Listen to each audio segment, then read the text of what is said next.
Isang mapagpalang umaga po sa ating lahat, mga kapatid ko kay Kristo at kapwa ko manggagawa. Salamat po sa Panginoon sapagkat muli na naman po tayong pinagsama-sama sa umagang ito upang mag-aral ng kanyang banal na salita. Tunay ngang napakabuti po ng Diyos sa ating buhay sapagkat binigyan niya naman tayo ng panibagong araw upang makinig, matuto at lumakad ayon sa kanyang kalooban.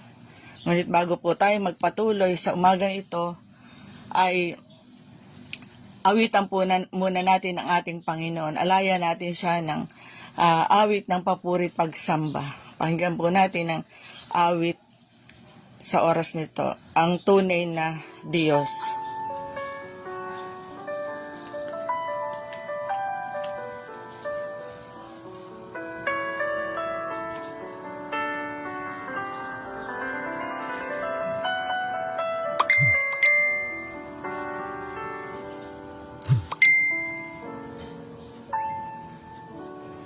Pupurihin ka, O Diyos, ang tanging alay ay pagsamba, kawalhatian, buong karangalan, kapangyarihan nyo'y walang katulad.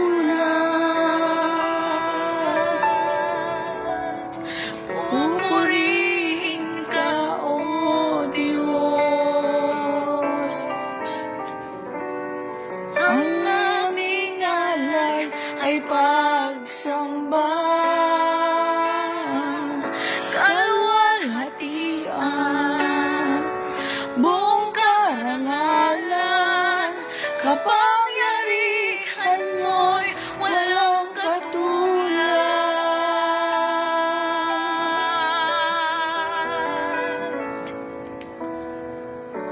Ikaw ang tunay na Diyos, ika'y walang katulad, ika'y nag-iisa, ikaw lamang at wala nang iba. Sa'yo ang aming awit, dinggin ang aming tinig, isisigaw sa buong mundo, dakilaan mo. Hallelujah, Jesus. Purihin kayo, Panginoon. Hallelujah. Pupurihin ka, O Diyos, ang aming alay ay pagsamba,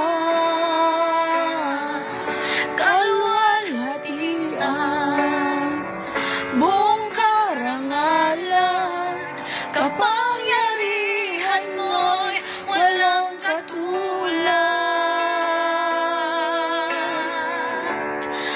Pupurihin ka, O Diyos,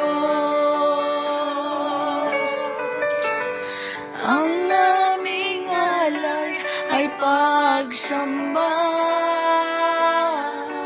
kalwalhatian, buong karangalan, kapangyarihan mo'y walang katulad.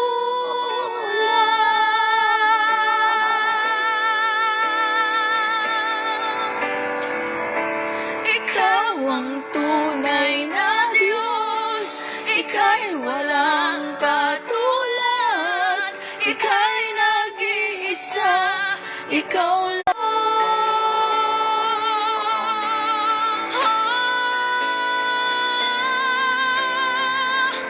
Ikaw ang tunay na Diyos, ika'y walang katulad, ika'y nag-iisa, ikaw lamang at wala nang iba.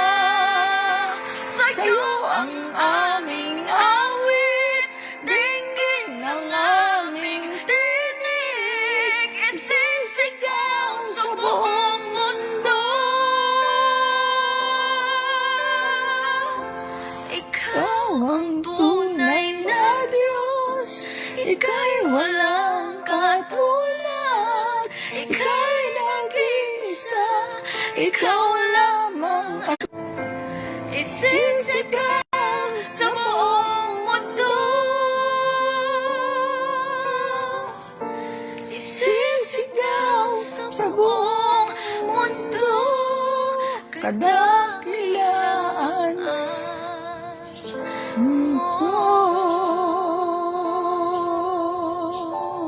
Hallelujah. Iyo ang aming tunay na Diyos, Panginoon. Sisigaw namin, O Diyos, sa buong mundo, O Diyos. Hallelujah, na walang ibang Diyos kundi kayo lamang, O God. Salamat po, Panginoon, sa umagang ito. Hallelujah.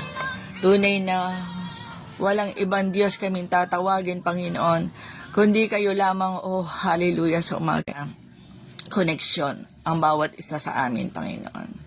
Gabayan, patnubayan niyo po kami, Panginoon. Tanging salita niyo lamang ang mahayag sa aming kalagitnaan at ang banal na Espiritu ang siyang manguna sa aming lahat. Ito po ang aming samot dalangin sa pangalan ni Jesus. Amen. Isang mapagpalang umaga po muli sa bawat isa. Purihin po ang Diyos sa ating lahat sa oras na ito. Hallelujah. Ating pong pag-aaralan sa oras na ito, alam ko po na ang bawat isa ay alam na po ang topic na ito o ang sorry po, nagkakaroon po ako ng mahinang connection. So, ang ating pong pag-aaralan sa oras na ito ay pinamagatan po nating following God's will o ang pagsunod sa kalooban ng Diyos. At ito po ay makikita natin sa Mateo, Kabanata 7, versikulo 21 hanggang 23. Hallelujah. Ang kabanatang ito po ay bahagi ng tinatawag na sermon sa bundok ng ating Panginoong Hesus Kristo. Ito po ang pinakadakilang pangangaral ni Jesus kung saan sa bahaging ito tinapos ni Jesus ang kanyang mensahe sa pamamagitan po ng pagbibigay ng babala tungkol sa tunay at huwad na pananampalataya. Marami po noong panahon ng pagmiministeryo ng ating Panginoong Hesus Kristo ang nagsasabing sila po ay naniniwala sa Diyos. Marami rin ang gumagawa ng mga gawaing panrelihiyon. Sorry po, tumitigil po ako pag humihina. So, dito po pinapakita po na ni Jesus na hindi sapat ang basta pagtawag lamang po natin sa Kanya ng Panginoon. Ang tunay na tagasunod ay makikilala sa kanyang pagsunod sa kalooban ng Diyos. So, ang mensahe pong ito ay mahalaga rin sa atin ngayon sapagkat marami ang mga aktibo po sa relihiyon. May kaalaman sa Biblia at aktibo sa gawain ng iglesia. Ngunit ang tanong ay talaga bang sinusunod nila ang kalooban ng Diyos? Kaya sa umagang ito, tanungin po natin yung ating mga sarili. Tunay na pagsunod po ba ang ginagawa natin sa kalooban ng Diyos?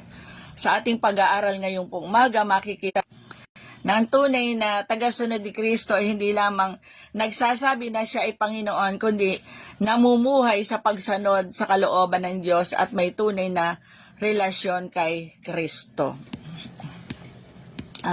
Hindi sapat ang pagtawag kay Jesus na Panginoon. Sabi po dito, hindi ko na po binasa yung ating text, so diretso na lamang po ako sa Sabi po dito sa Mateo 7:21, hindi lahat ng tumatawag sa akin Panginoon, Panginoon ay papasok sa kaharian ng langit, kundi ang mga taong sumusunod sa kalooban ng aking Ama na nasa langit. So dito po, sabi po, sa verse 7:21, hindi lahat ng tumatawag sa akin Panginoon, Panginoon ay papasok sa kaharian ng langit.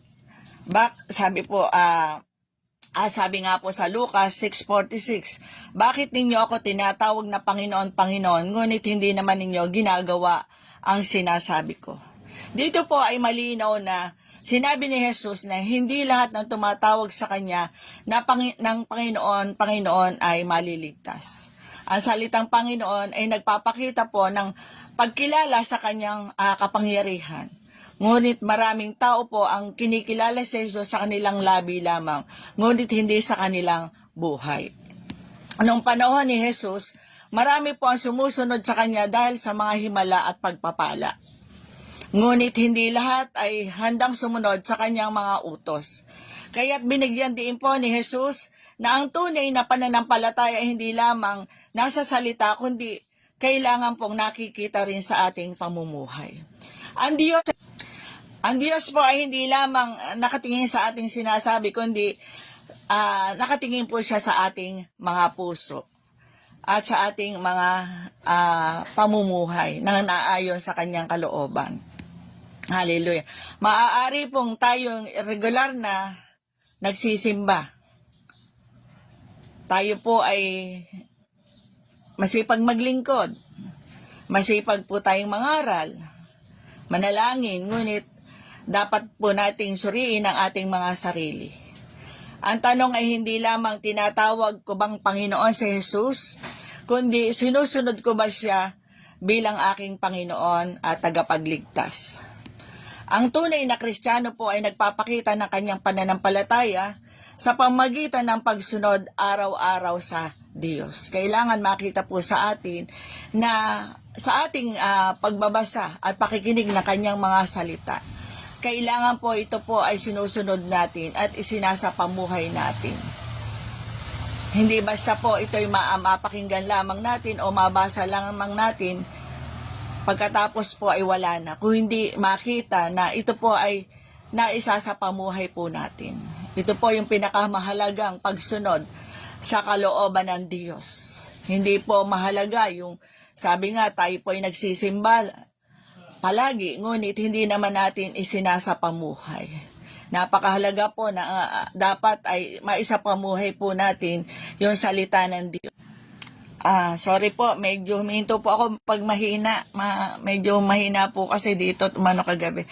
Ang tunay na tagasunod ay gumagawa ng kalooban ng Diyos. Sabi po sa Mateo 7:21b, kundi ang sumusunod sa kalooban ng aking Ama na nasa langit. Sabi rin po sa 1 Kabanata 14, 14, versikulo 15, kung iniibig ninyo ako, tutuparin ninyo ang aking mga utos. Amen. So sabi nga po ng Panginoon, kung iniibig natin siya, kailangan ay sundin po natin yung kanyang mga utos.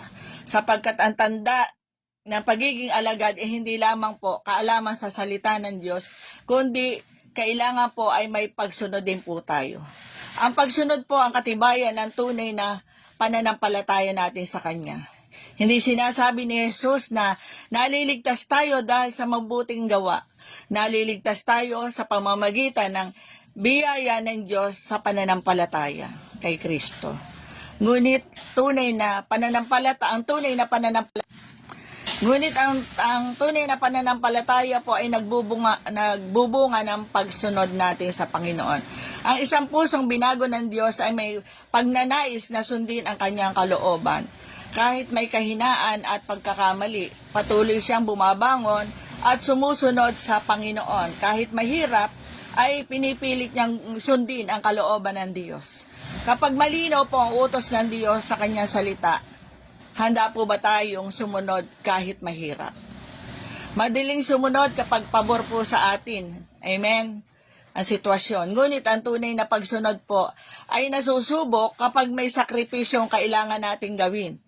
Ang tanong natin araw-araw ay dapat, Panginoon, ano ang iyong kalooban at paano ko ito maisasapamuhay? Ang tunay na pagsunod sa kalooban ng Diyos kahit mahirap, kahit dumaranas tayo ng iba't ibang pagsubok, kailangan ay magpatuloy pa rin po tayo sa paglilingkod at pagsunod sa kanyang kalooban. Hindi po mahirap na sumunod sa kalooban ng Diyos. Hallelujah. Sapagkat tinitingnan po ng Diyos yung ating mga puso. Hindi po tumitingin ang Diyos sa ating panlabas na anyo. Hindi po tumitingin ang Diyos sa ating estado sa buhay, kundi ang tinitingnan po ng Diyos ay ang ating mga puso. Ang relihiyosong gawain ay hindi kapalit ng tunay na relasyon kay Kristo. Sabi po sa Mateo 7:22 hanggang 23, sa araw ng paghuhukom, Marami ang magsasabi sa akin, Panginoon, hindi po ba sa iyong pangalan ay nangaral kami? Nagpalaya sa mga demonyo at gumawa ng mga himala. 23. Ngunit sasabihin ko sa kanila, hindi ko kayo kilala. Lumayo kayo sa akin, kayo mga gumagawa ng kasamaan. Hallelujah. Purihin po ang salita ng Diyos. So dito po ay hallelujah, napakahirap po napakasakit po ng sinabi ng ating Panginoong Heso Kristo na hindi tayo nakikilala. Lumayo kayo sa akin, kayong mga gumagawa ng kasamaan, di po ba? Kaya kailangan po talaga na lagi sundin natin ang kalooban ng Diyos. Nakakagulat na ang mga taong ito na binanggit niya doon sa pangangaral niya sa bundok ay may mga gawaing pangrelihiyon. Nakakapangaral sila, nakakagawa ng mga bagay, nakahanga-hanga at naging aktibo sa gawain. Ngunit sinabi ni Jesus, hindi ko kayo kailanman nakikilala. Nawa sa ating buhay, huwag po mangyari ito na sabihin sa atin ng Panginoon kapag nando na po tayo at dumating na tayo sa punto na wala na tayo dito sa ating pansamantalang tirahan, sabihin sa atin ng Panginoon na hindi ko kayo nakikilala.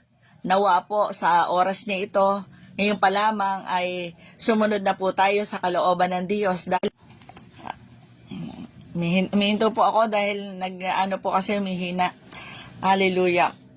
Pinapakita po nito ang pinakamahalagang bagay, hindi kung gaano karaming ating nagawa para sa Diyos, kundi kung tayo ba ay tunay na nakakilala at sumusunod sa kanyang kalooban.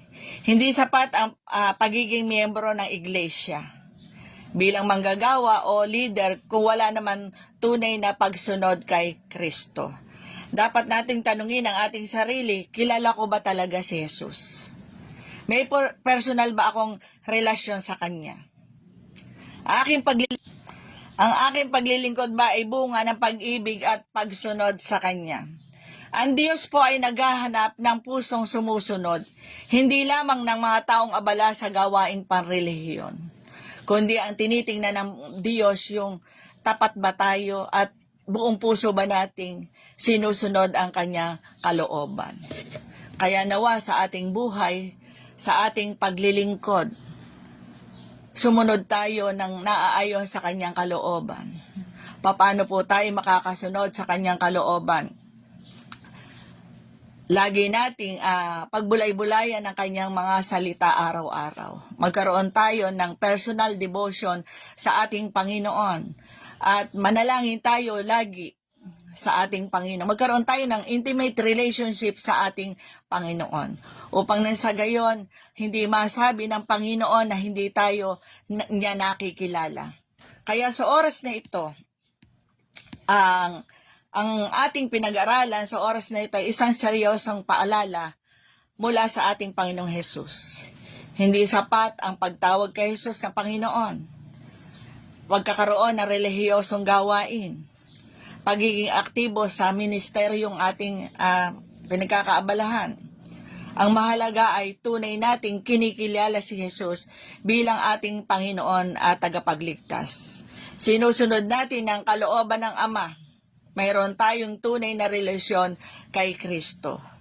Naway sa umaga pong ito ay suriin natin ang ating buhay at hilingin sa Panginoon na tulungan tayong maging alagad na hindi lamang nakikinig kundi sumusunod sa Kanyang kalooban. Hindi lahat po, sabi nga po sa Matthew 7:21, hindi lahat ng tumatawag sa aking Panginoon, Panginoon ay papasok sa kaharian ng langit, kundi ang sumunod sa kalooban ng aking Ama na nasa langit. So, tayo po ay yumukod at nalangin. Aming Diyos na makapangyarihan sa lahat. Salamat o Diyos sa umagang ito, o Diyos, hallelujah. Ningi namin ang pagsama nyo, Panginoon, hallelujah. Huwag nawa naming maranasan na itakwil nyo kami at hindi, sabihin nyo sa amin, hindi nyo po kami nakikilala. Kaya sa oras pa lamang na ito, Panginoon, habang kami nag-aaral at nakikinig na iyong mga salita, Naway ito'y aming masa sa puso. Ito po ay aming masunod, O God. Hallelujah. Magkaroon kami ng tamang relasyon sa inyo, Panginoon. At hindi po kami manghina, Panginoon, kung hindi patuloy na palakasin niyo po kami lagi ng iyong mga salita. Sa lahat ng may mga sakit at karamdaman, kayo po ang Jehovah Jireh, naglalaan sa lahat ng kanilang mga pangangailangan. Tulungan niyo po kami, Panginoon, mula District 1 hanggang District 9, Direct and International, Panginoon. Hallelujah. Kayo nga po, O Diyos, ang patuloy na gumabay, pumatnubay, higit sa lahat, sa mga nangangailangan, O Diyos, ng kaligtasan, itigit sa lahat mga pambayad sa mga bills, Panginoon. Tulungan niyo po ang bawat isa, Panginoon. Higit sa lahat sa ang aming tagapanguna, Pastor Joseph Glenn Masaredo. Lord, kayo nga po ang laging sumama sa kanya, sa lahat ng kanyang mga misyon, kasama ng kanyang mga kasama, O Diyos, hallelujah, patuloy na kayo nga, O Diyos, ang mag-ingat sa po ng kanilang mga pamilya, O God. Higit sa lahat po ng mga papasok sa Bible School, O God, ngayon pa lamang, Panginoon, ang financial provision para sa kanila ay